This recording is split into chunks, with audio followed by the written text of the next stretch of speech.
Afternoon, everybody. Yeah, Vanessa right here. Firstly, no, I'm not a boat mechanic. I have now been, over the last 3 years and many so-called mechanics later, been forced to start doing my own stuff because that's the only way I'm going to be sure. So I'm not going to swim home, but actually going to enjoy my boat. So yeah, this is boat number 2. Is the Let's see if you can. Oh, I'm still crappy with this. There's a 90 Mariner semi-rigid duck. So yeah, I've created this channel just to basically help other guys like me that are reliant on so-called mechanics. And I'm not saying everybody is bad. They are good guys. Just seem to not find many of them.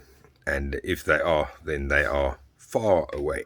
So then you have to make your own stuff, and not make your own stuff, but do your own stuff and service your own stuff and acquire parts and yeah, study, learn.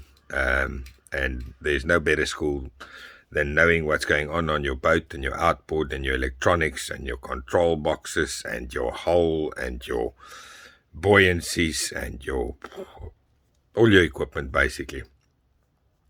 If you want it done properly and you want to know what's going on exactly with your boat when you're there out at sea, this is the route to go. So yeah, gone are the days where you could drop off your stuff at a decent shop and wait for them to sort it out for you and just quote you and let you know, because these days it happens that you will send something in for a service, and then you've got to tell them what they've got to service, because they will do spark plugs,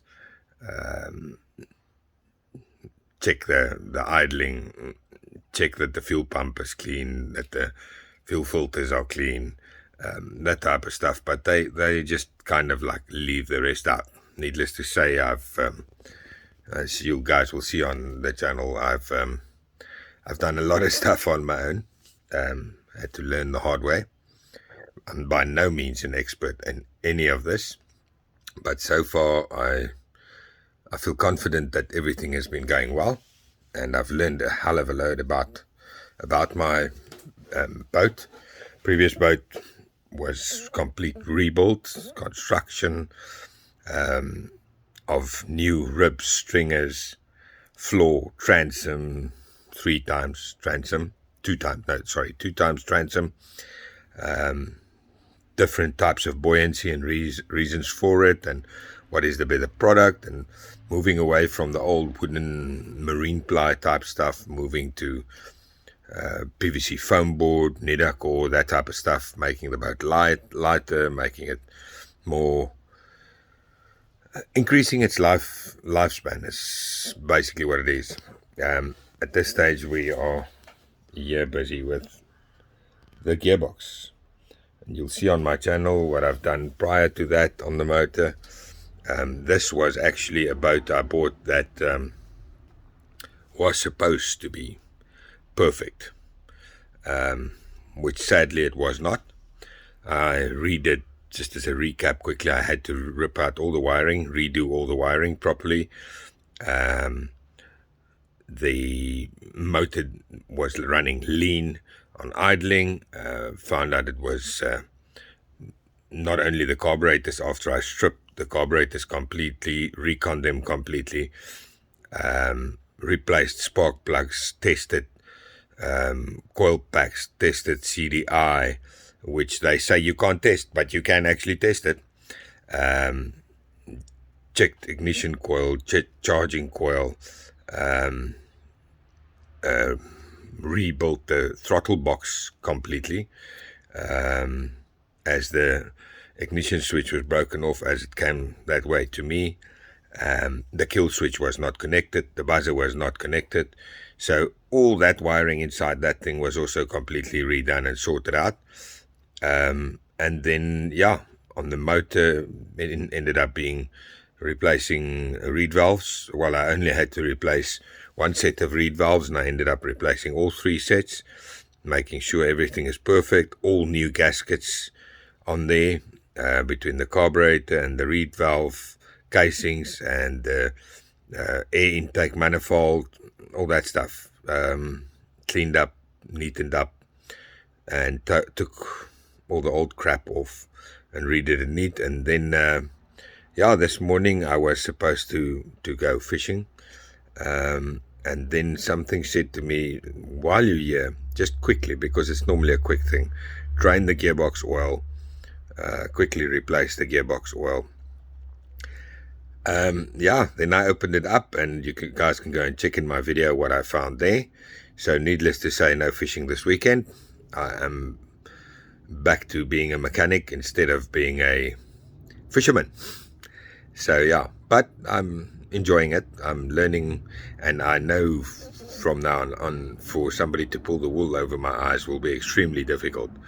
All the way from boat construction to engines to electronics to all that type of stuff. I've pretty much covered most of it now. And the same, I could inspect the internals when I took the reed valves off, could inspect the internals of this motor, could see that how that's looking. I could now see the internals of my gearbox, see how that looks and how that works, and whether that is still in a good nick and will give me years to come to service. So on Monday I will order the new spare parts that I need, bearings and seals and O-rings and all kinds of gaskets, redo the gearbox, refit the gearbox, and then fill it up with oil and get it sorted. And just as interest, I have acquired this, I want to put the price there, Quicksilver gear lube. Decent stuff, guys. Doesn't help to skimp on this stuff. It becomes really, really expensive if you start skimping, and then you're going to do this over and over. Every 100 hours, you drain the gear lube and you put in new. Make sure it's properly done. If you don't do that, then other things happen. Like guys can go and see in the videos that I've uploaded today. And I will upload the finished, completed project, and hopefully soon I can also then by next weekend upload a video of us enjoying the boat. So guys, go like my videos, share my videos, follow me, whatever they do with this new millennial stuff. I'm a old toppy, so I don't know all the proper wording for this stuff, but like, share, follow, whatever. Let's get it out to as many people as possible, that everybody can learn some stuff. I think we're all up for learning, and maybe sort out their own stuff. Thanks for watching.